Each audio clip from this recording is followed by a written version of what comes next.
So hello and welcome to today's open events, where we'll be providing you with an overview of our exciting burns, plastic and reconstructive surgery postgraduate programme.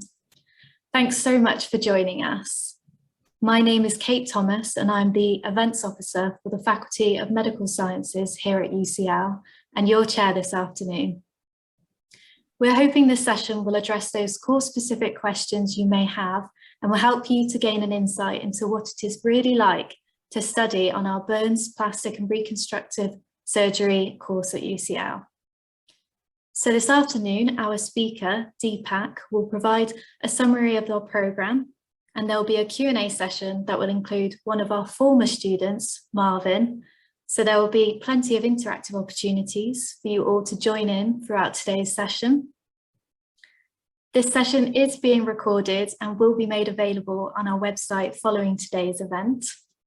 We're here to respond to your questions, so please share those throughout using the Q&A function on Zoom. Now to introduce our speaker, we have Deepak Kalaskar. Dr. Kalaskar is Associate Professor of Bioengineering at UCL. His research focuses on design and development of novel medical devices, implants and regenerative therapies using 3D technologies for various musculoskeletal conditions. He is co-chair and director of the postgraduate MSc course in burns, plastic and reconstructive surgery at UCL. He is actively involved in clinically translational research as well. And Marvin Frommer. Marvin is a current burns and plastic and reconstructive surgery student here at UCL.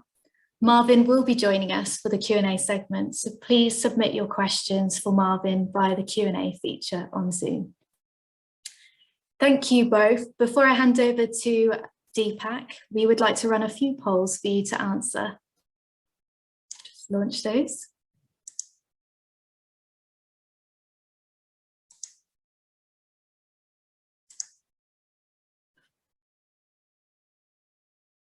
So the first poll is asking you, where are you currently based, whether it's in the UK or overseas? What is your current level of qualification? So are you currently studying towards a medical degree or other? Are you interested in studying on a full-time or part-time basis? So please indicate whether it's part-time, full-time or other. And which of the following are you interested in studying? So are you interested in the MSc programme or the PG certificate? So I can see that we've got about 80% of our attendees who have indicated their preferences.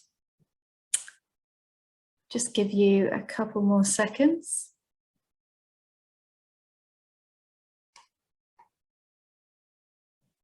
Okay, just share those results. So I can see that we've got quite a mixture actually, which is fantastic. So 75% of you are in the UK currently and 25% overseas. We have 25% of you are currently studying towards a medical degree and 75% are other. So please do use the chat throughout. Do let us know your current level of qualification if you want to obviously find out more about the programme and how you can make your application. Are you interested in studying on a full-time or part-time basis? So we've got 75% are interested in the full-time and 25% in the part-time. It's a good mixture. And everyone who's submitted an answer is interested in the MSc programme. So that's really helpful to know. So thank you so much everyone for sharing your preferences and choices with us. Fantastic. So I will, without further ado, pass over to Deepak. Over to you, Deepak.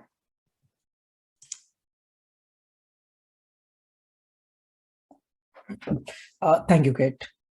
And welcome to everyone. It's really good to see and meet you virtually, at least in current circumstances. It has an advantage and disadvantage. We can't show you where we work, how the labs look like, how the the teaching environment is. But the whole point of this open day or creating this opportunity for us to interact with you, so you can ask us a question face to face. You can know and learn more about what this program is. Is it for you? What is it going to add value into your career? So I hope I'll be able to give you that information, answer most of your questions today. So there are three people in this program, which are the key people you want to know. The first is the program director, Professor Peter Butler. He's in a clinic right now, but he indicated he might actually jump in later on. So you might have an opportunity when speak to him. Myself as a deputy director and a program lead, where you will be mainly having a lot of interaction with me during your stay at UCL. The other most important person who you possibly already started conversation with is our course administrator, which is Annette Preddy. And she will be answering most of your administrative related questions, admissions, what is the entry requirement, and until you come back and settle into UCL, she will be the contact points you will be contacting on a regular basis. Just briefly about myself. So as Kate mentioned, I have been in UCL for a very long time. This particular program actually started when I started in UCL. My research goes back around 20 years now in biomaterials, in stem cell research. I spent a few years of my professional career in industry, and then I moved into academia, did my PhD in Manchester.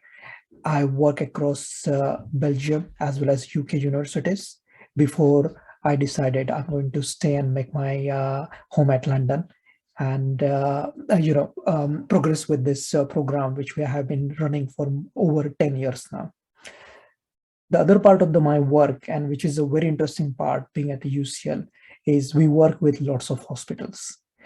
The Royal National Orthopaedic Hospital, the Royal Free Hospital, which is where the course actually runs, the UCL Dental or Eastman Dental School, UCLH, these are UCL associated hospital.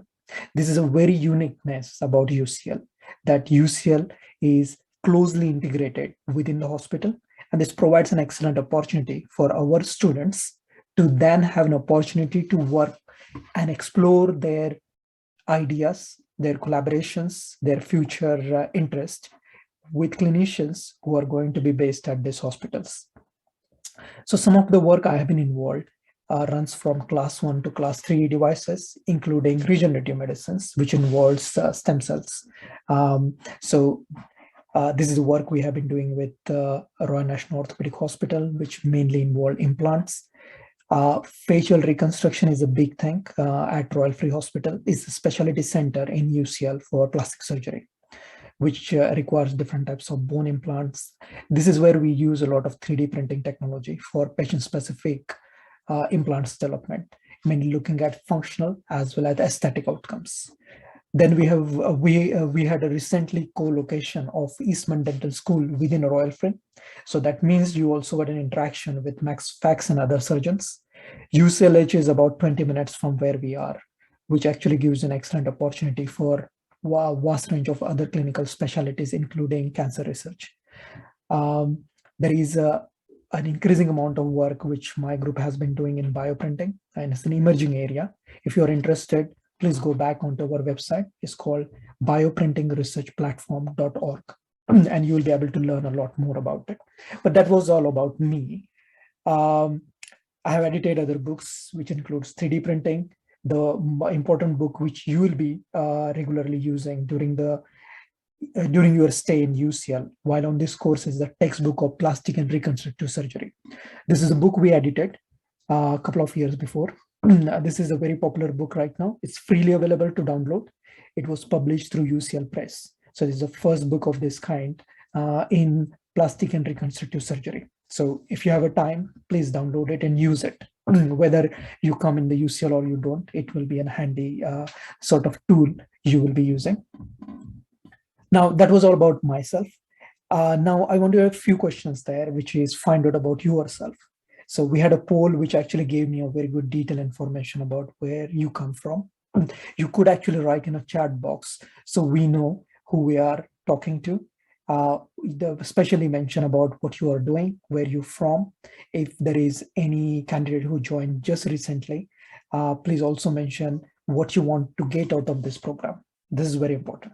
So if you are typing right away, hopefully Kate will inform me when that's being done. But what we'll do, we'll move on to the next page. Plus, please do put your information down in the chat box. This is what the demographic currently look like. When you look at our current students and the inquiries we get.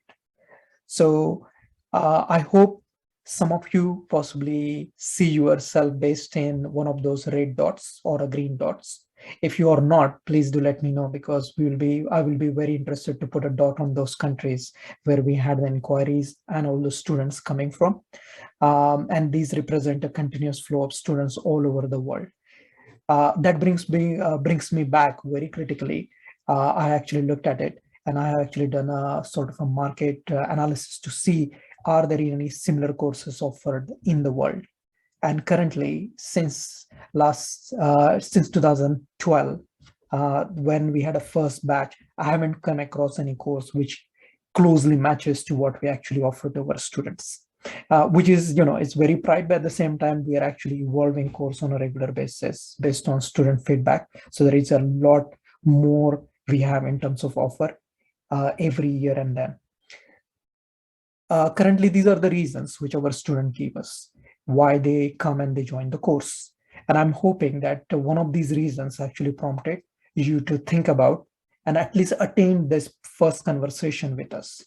And some of the prominent reason is being career progression. You're looking to go from your current stage and then progress to a different professional. You can either change the way you want to, the career line you are going in. We had students who actually used it for professional development. They were purely came from an academic reason for plastic surgery, learning more about burns and plastic surgery.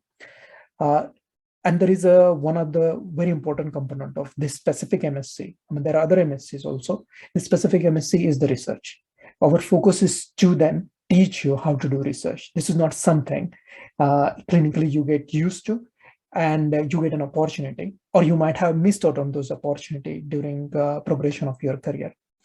There is another reason students come and they give, which is publications. And I will come to this because publication has been a very big strength. It's generally being seen impossible to publish during a master course because it's a very short frame, especially if it is a master's in UK, it's 2 years. It's 1 year compared to the rest of the other part of the world where the master's can be 2 years. So creating a data and generating and learning about research and publishing in a shortest period is a big challenge. But our program is being laid out with that thought process where you are able to learn and develop those skills. So you can see the thought process is pretty much of what student expectations are, but at the same time, this is what actually we are doing and embedding within our course offering. We have a student who actually went on, about 25% of students actually went on to do PhD. Some student gave us they want to be more competitive because surgery is a very competitive profession. There are a small number of places and everyone is competing for it. You want to get your points for NHS, and that involves publications. They involve having experience with research, and quite few students, they come for an international exposure, which is also a very unique selling point and which is very important for sort of career you are aiming for. And I hope that these are some of the reasons which possibly resonate with your decision. If not, then you can give me and type in the chat box, what is your specific reason out of this? And I will include that in my next slide. So coming back to the aims of the course, I'm trying to somehow manage this slide.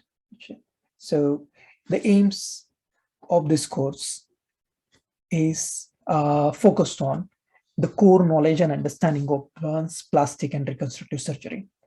And the aim we have is to equip not only the healthcare professional, but also scientists, because we do get scientists coming on, biomedical scientists coming on these courses, which are exceptionally and at the same time specifically interested into research technique, translational tools necessary to apply that knowledge into clinic.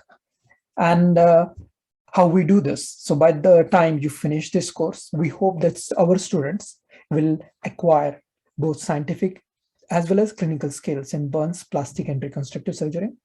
They will develop necessary transferable skills, which could include laboratory skills, critical and synthetic skills, and learn appreciation of needs, so that what knowledge you gain through this course, you are one day able to apply in your clinical setting to improve the well-being of your patient. So coming to a structure of the course, which is the most important.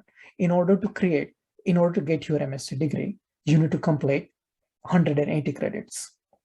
Now, the way the program is being outlined is the program consists of some compulsory modules, which we call core modules, and optional modules, where you choose them based on your interest in. I will be telling you what core modules are on offer, and I will be also telling you about what optional modules. We've got about 10 optional modules. Out of them, you choose 3. The core modules are compulsory. So that is something you have to do. And then this actually 45 credits, so core modules. Optional modules are 45 credits. That's 90 credits of taught module and 90 credit research project. However, during the COVID, we introduced another pathway, which also includes 60 credits project, which is a short project, but then you need to choose further 2 modules to compensate for 30 credits. So instead of doing 3 modules with 90 credit project, you will be doing 5 modules with a 60 credit project. There are 2 exit options in this course. One is the MSc, which is 180 credits, or you can exclusively come for a PG certificate, which is 60 credits. This is a flexible study option only, and you need to enroll and finish this within maximum 2 years. If there are applicants, they need to ensure that they meet the flexibility criteria. Obviously, when you apply, you will know exactly what those criteria are. It's based on where you come from, which country you are from. If you're international students, we need to ensure you have the visa. Those are formalities. But if you have a reason to apply for it, you want to inquire about it, send us an inquiry, and we'll be very happy to give you more information about it. So in summary, what you need to remember is the MSc is offered as 3 options. The MSc offers 2 options. The way you do it is 50-50, 50 credits taught modules, 50 credit research project, or you can take a second option, 120 credits, that should be 120 credit taught module and 60 credits your project. And third exit option, or an option itself, is a PG certificate. If you do 60 credits of modules, between 6 to 12 months, you will be able to get a PG certificate. 6 months is actually a sort of timeline we give for students who are based in UK. But you do have a flexibility to complete it, but that will be discussed on case-to-case basis. So that's about the core structure in terms of MSc. Now, what is the eligibility requirement? What we think when you are eligible to apply? So the most important one is that you need to have a medical degree, an MBBS or an equivalent degree with a minimum 2nd class UK bachelor's degree in a related subject. That could mean that we do have some student, very small number of student, I would say about 1% of student who came from a biomedical engineering or human anatomy background. But that's again discussed on a case-by-case basis to see why they want specifically do this project. So having a medical degree with the 1st class will definitely ensure you have a good qualification to qualify. But at the same time, the second is the English language. If you're an international student, you have to provide evidence of a good English language. There are 3 levels of English: standard, good, and advanced. We are looking for good. There is no compromise on this. So please don't inquire about request about can we get waiver. This won't be possible. And there is a very good reason for it. We were used to be at standard level. We have to increase it to good because this course is very demanding in terms of your English language skills, in terms of writing, speaking. You will be doing a lot of writing during this course. Marvin is there as our current student, and he can actually explain you how much of work he's actually doing in terms of writing. And that helps you to ensure that you focus on other part of your learning and not on English itself. So if you are planning for it, and if your English proficiency level is lower than good, I would say please prepare for it and ensure that you actually get a good level of English. All right, so that was, I hope you understood how the course is being laid out, what the requirements we are looking for in terms of entry requirements, where you think you are eligible and you can submit your application. Now coming to the core structures, the course structure, or what sort of modules we are actually offering. Now I said there are compulsory or core modules. We have the core modules. So the first core module, apart from the research project, is the first one is plastic and reconstructive module. This runs across term 1 and 2. The burns and military injury and wound healing is also runs across term 1 and 2. Our terms are written here. So the term 1 is from October to December, term 2 is from January to March, and then from April to July. By end of July, the course will finish. Then you come back in September to give your Viva examination for your research project only. And toward December, you will get your degree awarded. So we are looking for a full year or slightly over a year to get your degree in hand. Then we have a compulsory module, third one, which is called research methodology. Following that, based on which options of MSc options you choose, if you choose the first one with 90 credits, that will go into second and third term. If you choose 60 credit with extra modules, then that will run across based on which module you choose. When they're running, they can run across from term 1 till term 3. If you have any question at this stage, please type them and I will revisit them and answer them for you. Right, so optional module. I said we got a huge list of optional module here, which includes systematic review of interventions. There is part 1 and part 2. In part 1, you get introduced to systematic reviews. In part 2, you actually learn more about meta-analysis. Now, this particular module has been introduced. This is a very unique models. These are not offered by many universities. There is a specific core interests within UCL, within our department, where these models are being created. These are very good for the students who are looking for doing this course part-time, because you can do this, these two particular models. All the content is online, so you will be able to access this content, give all examination without actually need to come on campus. So if you think you have a tight schedule, you are working, and you won't be able to commit to a maximum of your in-person attendance, then these two modules will definitely benefit you.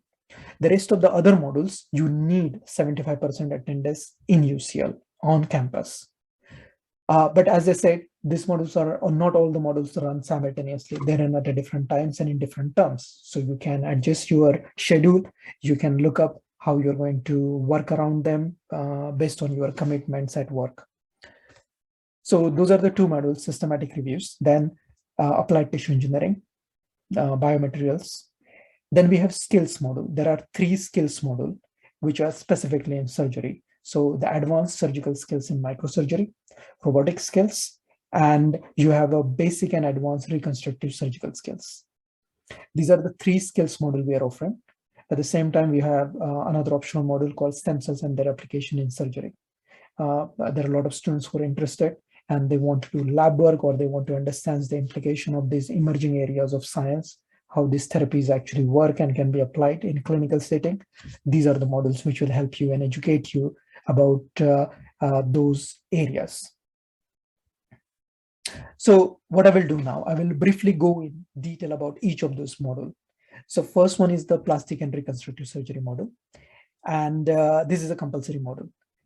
And here the aim is to introduce you to the techniques in plastic and reconstructive surgeries. And we cover a wide variety of different types of areas, which includes hand, breast, face, eyes, nose. This is a complete list of different types of topics which will be covered.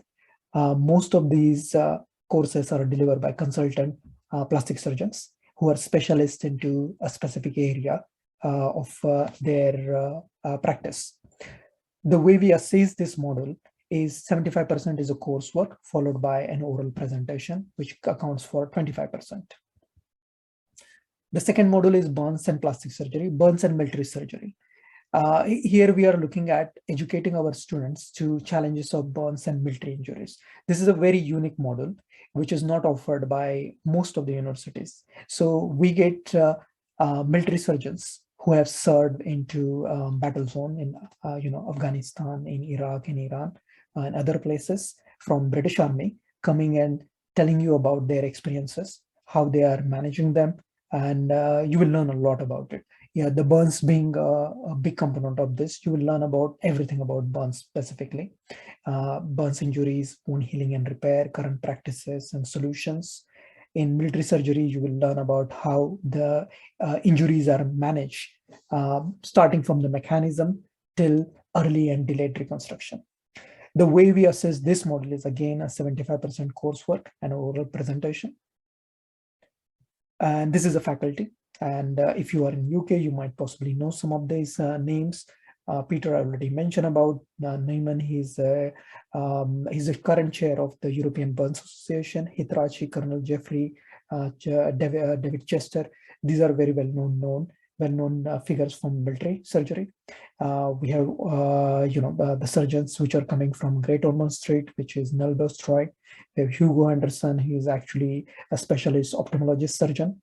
So there is a quite unique group of people who actually comes and teaches on our courses. For the next compulsory module, or the third compulsory module, is research methodology. Now, this is a compulsory module, and there is a reason, because we think at master's level, you should learn and you should know how to do statistical analysis.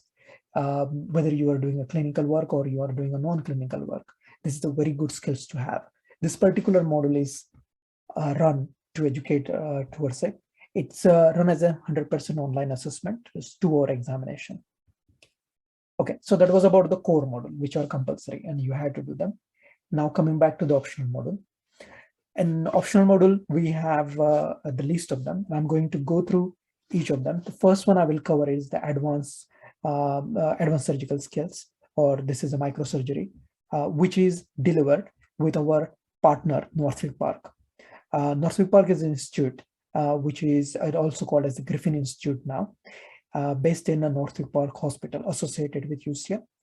And they also give you a training certificate as an add-on to the MSc degree you are going to get. It's specifically given by the Northwick Park. This is the only center in UK who provides a formal certification in microsurgery training. So that is something of always a benefit to most of our students. The other module is robotics. In robotics, that's again is currently being run at Northwick Park, where you will be covering various different dimensions of robotic skills. And most of the assessment for these two modules is ongoing. So you complete the module within a week, and the same week your assessments are also completed. You don't have to wait for your assessment to be done afterwards. But there is a restriction on number of students who can go on this module because of the number of units we have in terms of training. So we need to know very much in advance the student who want to go for a skills module because of the limited spaces available, which can be pre-booked. So if you are thinking and you know that you want to take skills module as a part of your offering, make sure you make that decision very early on after you apply. The first deadline possibly set by the UCL is coming soon. So please go and visit our website. And after you have been made an offer, you get an opportunity to pre-select your modules. That time you can give an indication that you want to take it. This helps us to plan and inform our partners, Northwick Park, to say that these many students will be definitely having this year, and can you please reserve the place for them? So please keep that in mind. This is very important information. The very new model which we recently introduced was the basic surgical skills in plastic surgery. Marvin was the first batch of Marvin is the first batch of student who actually had a go on this model. This runs at Royal Free, and this is being directed by Professor Butler by himself. So you'll be learning a lot of different techniques here, which are very specific in plastic surgery, including different types of skin graft, nerve repair, and tendon repair. They're continuously evolving the content. So I bet you will be learning a lot more than what I have mentioned on this slide here. Again, as I said, the assessment is ongoing and you will be assessed throughout the course. And generally, most of these courses finish intensively within a week. So if you are a part-time student, these are the again courses which you actually put on your agenda to say that I take a study leave for a week and then finish this off. Stem cell in regenerative medicine. Stem cell is another module. Again, here, as I mentioned before, you'll be learning about stem cell, why stem cell therapies are important, how that link with regenerative medicine, what are the regulations about it. This is again assessed by 100% in unseen examination. Tissue engineering, this is again not a new topic, but very much everyone is interested in understanding, can we engineer tissues for something where patients are being waiting for years for transplant? And what is the state of that technology, where we are? If you're interested in that topic, this is something questions you are bugging you, I think then this is a topic you should be looking at. Again, 100% coursework with some presentation attached. Biomaterials is an adjunct topic where we actually look at understanding materials and material properties which are used in biology. Could be implant, how they interact, why they interact, how they fail, because you had implants which can fail. These are the things you will learn in this particular module. As I mentioned about systematic reviews, systematic review 1 and 2, they mainly focused on answering and drafting research questions, how to decide which, what are the inclusion and exclusion criteria for study, search strategies, data collection. These are very important skills, whether you are clinically driven or non-clinically driven. This is online module. Part 2 mainly focuses on understanding more statistics, looking into bias, meta-analysis. So these are areas you're interested. Systematic 2, 1 and 2 go hand in hand. You can't do 2 without having done 1. So if you decide to do 1, you possibly want to consider also doing 2 to get a complete understanding of the systematic review process and become an expert in this area. The last but the most important compulsory part of this is your research project. And based on which project you are taking, we are in 90 credit and 60 credit pathway. Most of the project selection happens within first step, around November, and December you will finalize it. The project can be clinical or they can be lab-based. As we had multiple options of 90 credit project as well as 60 credit, we kind of given a sort of guideline what the 90 project could. They culminate into 15,000 word thesis with an Viva examination, whereas 60 credits, we are looking for projects which are mainly desk-based project, such as systematic review, data analysis, or computational project, and they goes between 5,000 to 6,000 words. Obviously, when you take 60 credit, you are taking 2 additional optional modules. So remember that. Not a less work, it's the same amount of work, but you will be changing the components, the way you actually do them.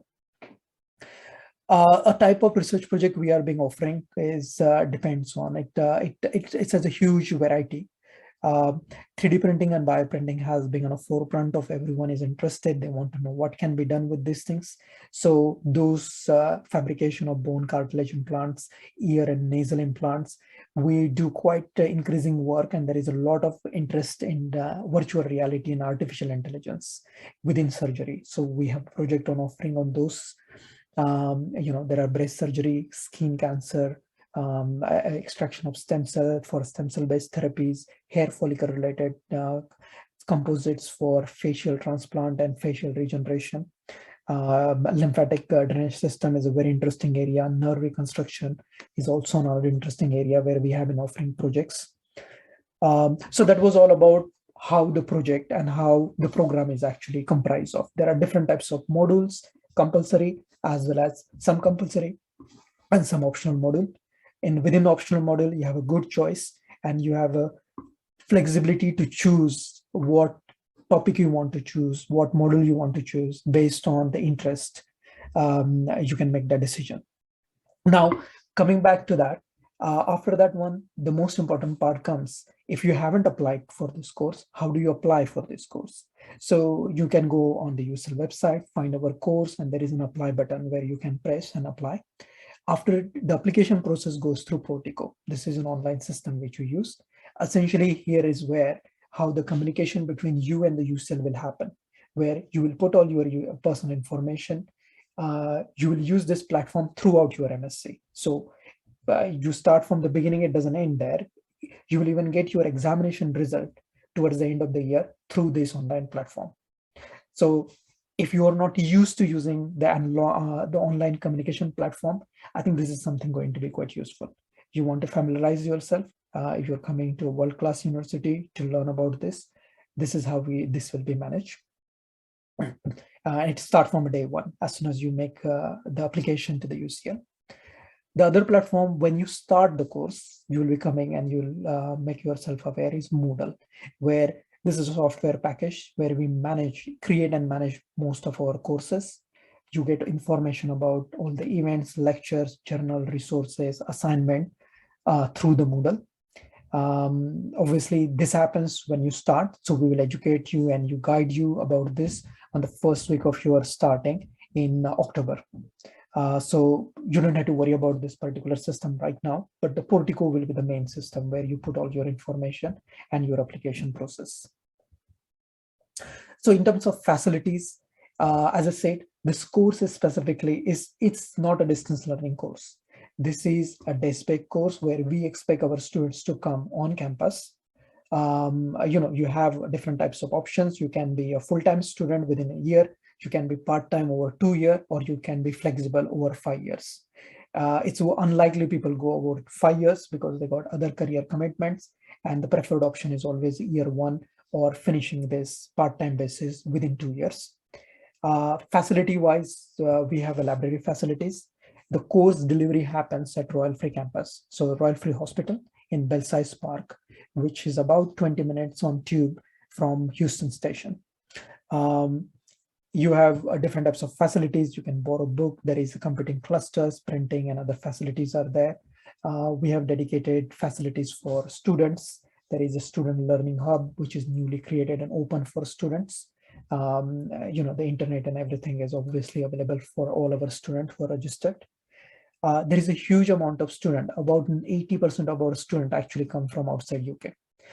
And there is a good platform and services and support available for international students. So please go and look at the international student webpage to understand what kind of things are there. You can ask and probe those questions. There are teams which are dedicated to answer questions about visa and other things. So definitely take an advantage of that.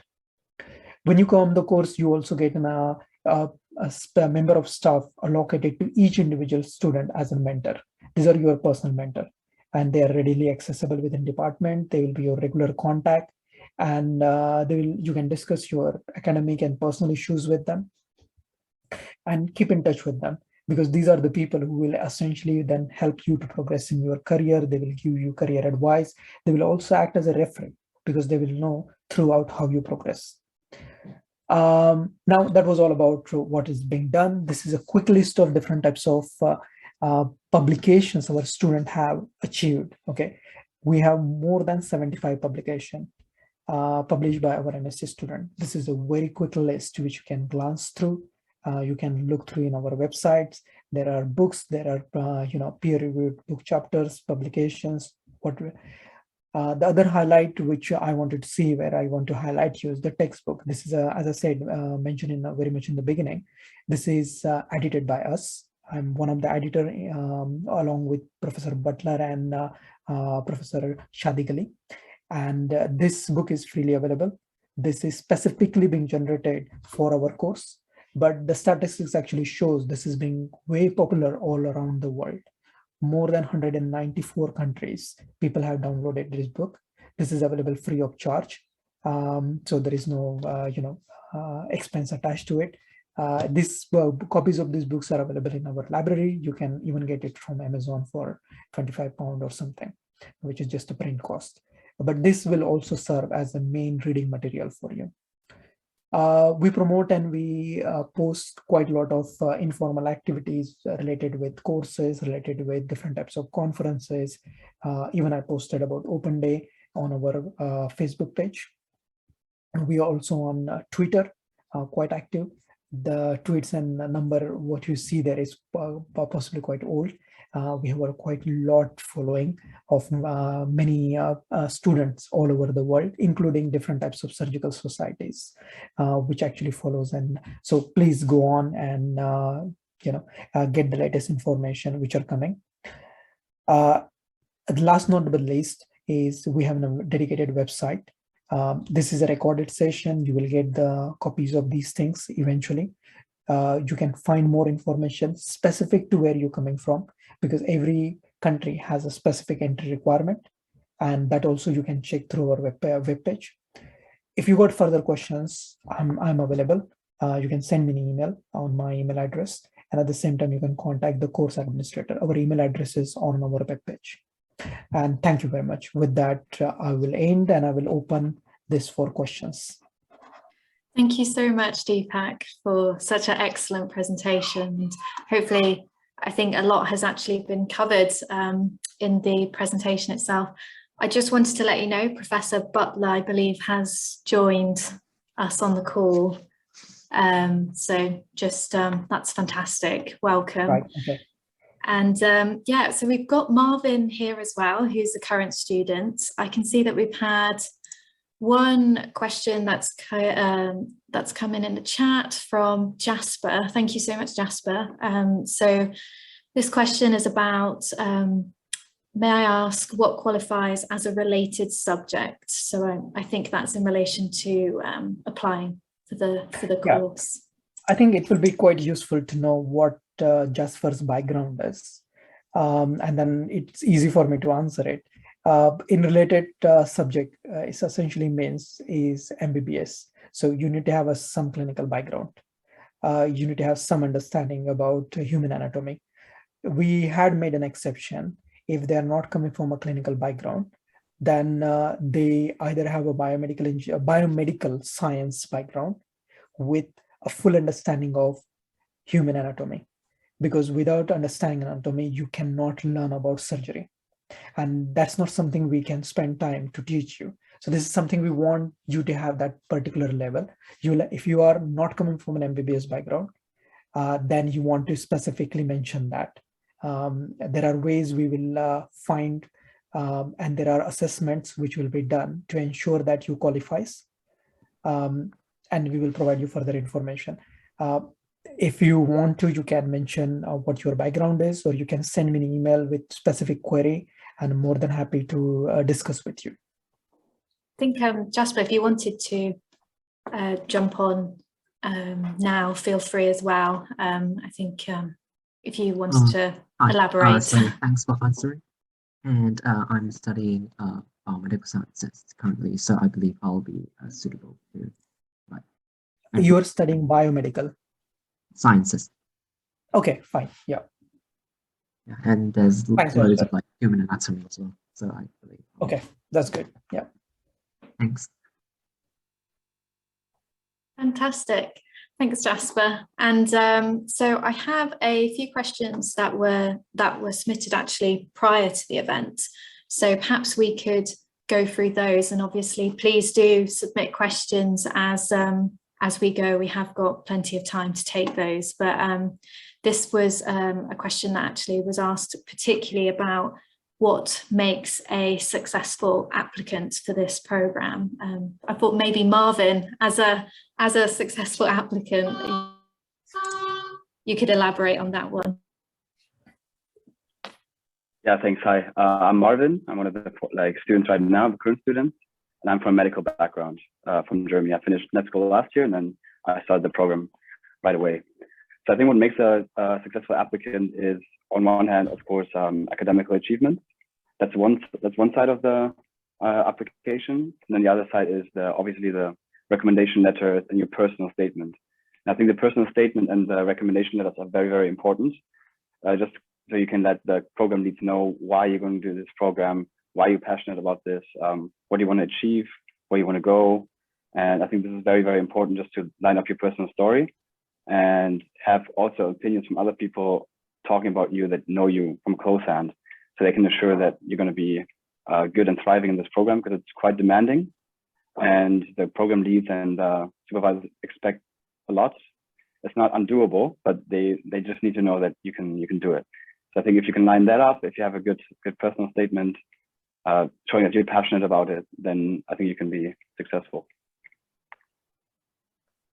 Thanks so much, Marvin. And Deepak, do you have anything you'd like to add? I think Marvin covered pretty much everything. The only request I will have is don't make more than one side of A4 page. Okay, so keep it brief, to the point, with evidence. You can refer to your statement, to your CV, where you can mention what are your achievements and why you think this is going to be adding value to your career, because this is all about your career. And we actually very passionate about student career. We want to see why you are coming on this program and where you're going to end up. So this is something you want to spend some time thinking about when you apply. This helps us to then make a judgment to say, you know, you're going to add a value. Peter is there. Peter, do you want to mention something? Sure, yeah. No, I obviously, myself and Deepak have been doing this for a long time. So we're well used to dealing with a wide variety of students. And what we really try to do or ensure is that our students are successful. So, we work very hard to try and get you the best advice in regards to your career progression, wherever that might be. And certainly the output of our graduates is pretty good. We have people all over the world that are successful following the program. But we definitely try and advise you and work with you in what your objectives are. And as Deepak said, it's really about your career and making sure this is a profitable process in your career. Fantastic, thank you all. And there is another question that came in prior to the events, which is always quite a nice question actually when it comes up, but it's basically asking all of you what inspired you to go into the careers that you've chosen. So I don't know, Deepak, did you want to start? Okay, my career path has been quite complex. I start from an engineering, then gets into learning about biology, material science. It's mainly the curiosity driven. I was not sure whether it answers the question. I think the curious mind is what it is essentially, but that helped me move around places, gives me a huge exposure internationally. As I said, I started with the material science, then I moved, but it is linked with the biology, how the biology works within the human body. That was a curious question for me. Then I did into stem cell research because I was interested to understand how that works. Then I went into nanomedicine, come back, and now 3D printing actually just culminates all this knowledge into getting and learning about how we can benefit.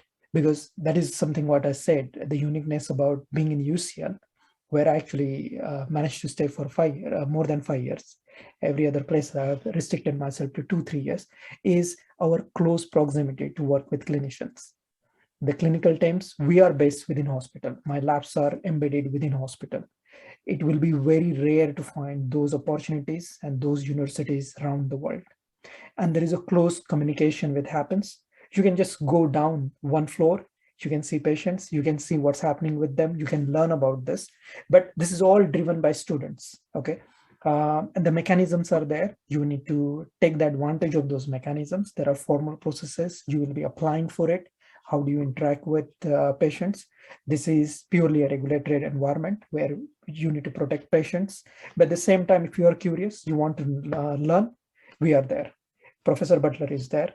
He gets and he had so many students graduated, and they come up with lots of publications, very high quality publications, conferences.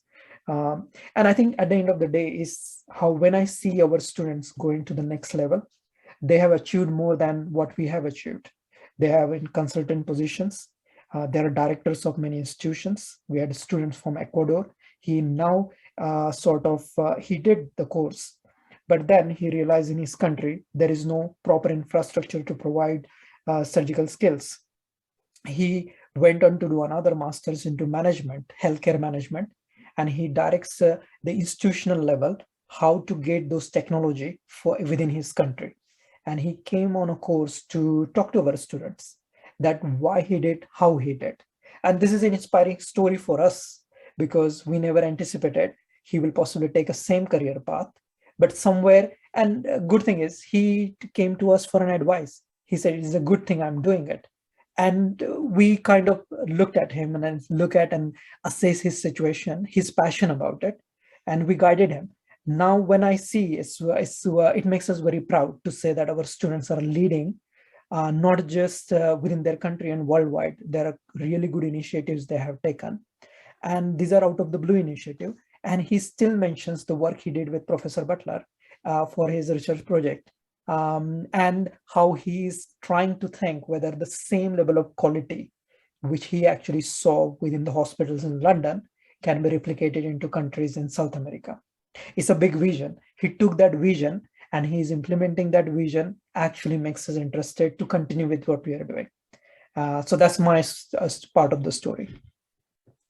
Wow, that's very inspirational. I guess it's amazing that you're in that student's journey as well, part of it, and making that happen. So fantastic. And Marvin, obviously, I know that you've been studying non-stop, but it would be really good to hear what inspired you to go into medicine and then obviously take the leap into specializing in this subject area as well. Basically, I started off doing sports medicine and orthopedic surgery internship when I was still in school. And I did this sports medicine course in school, which got me to working with athletes and everything. And then I wanted to become an orthopedic surgeon and traumatologist. And then all throughout med school, I started doing these different rotations, started working in the surgical departments and different ones. And then that in the end led me to doing plastic surgery, which is a combination of a lot of different specialties. Basically, it's a head-to-toe approach. And I'm doing this research master's now because I want to get into research and get more exposure internationally. And just, it's very, if you want to, you can take this program and go into regenerative medicine as well. And it gives you a lot of different aspects to it. And it's not very multidimensional. So it's very interesting for me. And that's why I'm doing it. Fantastic. Well, it's obviously, we will be there still for your journey. So we look forward to hearing what you get up to afterwards as well. And Professor Butler, I don't know if you wanted to jump in and share your career motive and perhaps what inspired you to choose your line of work. Well, I started off after medical school. I went into plastic surgery and saw such a wide range of injuries and problems that I went on then to do a fellowship at Harvard, where I came exposed to the originators of tissue engineering. That's Bob Langer and MIT. That's where I started my journey, and then also the beginnings of transplantation. And they were really to address problems that we had no solutions for. So to me, I'm always driven by clinical application of research to solve patients' problems. And there are a lot of problems that have no answer. So I, coming to the UK, wanted to set up an environment and an educational process by taking the best parts of what I've seen around the world, having a teaching program delivered by consultants, experts in their area of specialism. So you hear it from people who actually are practitioners. They also present the problems that those patients face. And then also to bring in the science that may answer those problems. My particular interest has been like Deepak, three-dimensional printing, stem cell technology, tissue engineering, and also facial transplantation. For me, any technology that might provide a solution to an unmet need of a patient is, to me, the most interesting thing. And I think Deepak touched on something that I definitely know I have, is a curiosity. I'm always interested why something works, and even better, I'm always interested in why something doesn't work, because sometimes when something doesn't work, it asks you a different question, and then you have to then work out why that is. And sometimes when it doesn't work, there's a solution in there, which might then be the next moment, that eureka moment in the journey. So what I tried to do is obviously set up a program that allows you access to all of these things. Obviously students tell you if it did or it didn't, and certainly if it doesn't, if they say it, we try and address it. So myself and Deepak work very hard in trying to broaden the program, make sure it covers the core stuff, but also allow you to expand your own horizons. So we really encourage students to come with different ideas and different problems and different solutions, and we'll try and support you in doing that. Thank you so much. I think the key takeaway there is to stay curious from the sounds of things. But yeah, I can have a look through the chat, but I don't think we've had any other questions yet. We've got about 3 minutes left. I do have a question that was submitted before the event, but unless anyone from our audience has any questions they want to ask in our last few minutes, feel free to pop those in the chat, or you can raise your hand. But if not, I will go ahead with my question that I had submitted beforehand. So this one is just about the personal statement. So just any top tips for what to include, or anything along those lines of your advice about what a good applicant would put in a personal statement. So I don't know, Deepak, would you want to start with that one? Yes, definitely. So I think Marvin already given a brief sort of what makes a good personal statement. As I said, my advice is don't keep it more than 1 page, A4 size 1 page. Keep it to the point.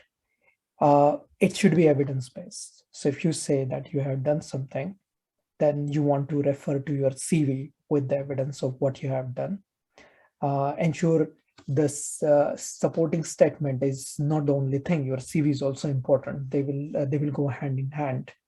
The statement is why and what motivates you, but also you want to think about your career plan, how this sits within your career progression. What will happen after you complete this? What is inspiring you to get onto this course? This is a commitment. This is a time commitment which we'll be putting. This is a financial commitment which we'll be putting, and we take this very seriously. We really want to see that the people are going to be successful and they're going to achieve what they want to achieve. Because if you don't achieve something, then it's a disappointment for us as an educator. We want to make sure that you get everything out of it. As I said in the list during my first 2 slides, I told you what are the expectations student had or what they wanted to get out of it. If one of those expectations are there, then you want to make that plan. And Marvin will tell you, these statements are not something which you just use during the entry requirement. We actually then look at and we talk to you every term, one-to-one basis with myself and Professor Butler, where we discuss what you want to do, where have you been, what you have achieved, and every term we help you to review it. So that means you are achieving your objectives. So you can see this is not just a one-way story. This is a two-way story. This goes hand in hand, and we'll be there to support you throughout. Sometimes will be hard, sometimes will be soft, but at the same time, we know why you are done. There's a commitment, not just from your side, there is a huge commitment from our side. And we take our job very seriously. So we bet our students take it very seriously when they come to UCL. And I'm telling you, the outcomes are the evidence. I've shown you the list of publications our student got. There are many awards students have got. A lot of students actually went under Professor Butler, myself doing PhDs. Now they got they are on to different trainee programs. Some of our students are in Harvard, in MIT, working in very different prominent hospitals. They're running clinical trials, developing their own therapies, developing their own, sort of innovative ideas. we have a student and a very good example, which was Faraz Al-Shomer from Saudi Arabia. And very recently, I have been informed by another alumni student. Funny enough, Faraz did project with me, but when he went back, he actually now known as the most innovative surgeon in Saudi Arabia. He is using that knowledge and he's spreading that knowledge. He's publishing by himself with no academic involvement, but he's still pushing the boundaries. So, these are the kind of student where the motivation is there. There is no lack of motivation. You will see when you are on this course, you will never be left alone. Okay, so it's a commitment, you are doing it. We want to see that commitments through your application process, where you clearly lay out what you're planning to do. If you had a previous experience working within a clinical setting, non-clinical setting, any engagement, participation, you want to highlight that. It's not compulsory that you need to be in a clinic, but at least something motivates you to learn about an aspect of this course. What is that aspect of the course you are interested into? You want to clarify that. So we are then able to say, fine, this is where you actually stand. Is this going to benefit you? Because to be fair, we want to see this is going to be beneficial for your career. If it is not beneficial for your career, I think you don't want to do the course. You want to do this course, then you want to take everything out of it. And we will make sure that you get out of it. And there is a commitment which is coming from me and Professor Butler. I just saw there is our administrator, Annette also is there, but she's in attending list. She is there. She will be putting a lot of effort in terms of answering your questions and helping you out during this journey when you are. And we are in still touch with all our students from the first batch in 2012.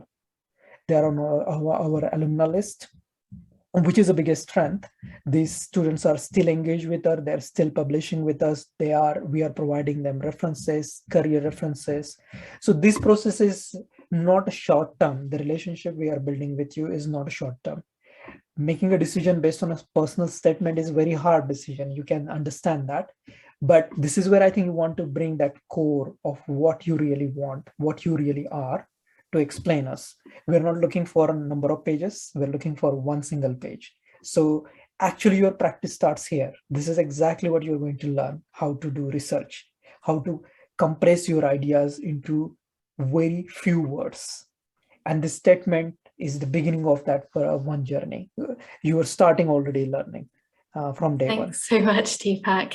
I'm conscious that we've gone over slightly time-wise, and we have had one question actually that's popped in. So I don't know whether we could quickly sum it up in a few seconds, but it's from Miriam, who's asking, may she know the number of student intake each year? So I don't know if you know that. That varies every year. That varies. We have a cap of 20 students. We do not take more than 20 students every year, but that doesn't mean that we have to meet our sort of cap. If we don't have a good applications, we don't actually accept. We are looking for really good competitive candidates who can definitely want to do what they want to do, and they have a passionate about their career. Perfect. Thank you so much. And thank you so much, Deepak, Marvin, Professor Butler, for coming along and joining us for the session. And thank you so much to our audience members. We really hope that this session's been helpful for you in your decision-making process. And we very much hope that you will be coming to UCL. And just a quick note that we'll have a quick survey at the end of this session. So if you're able to just provide us with a bit of feedback, that would be fantastic. So yeah, thank you again, everyone. Thank you to our speakers, and I hope you all have a lovely evening.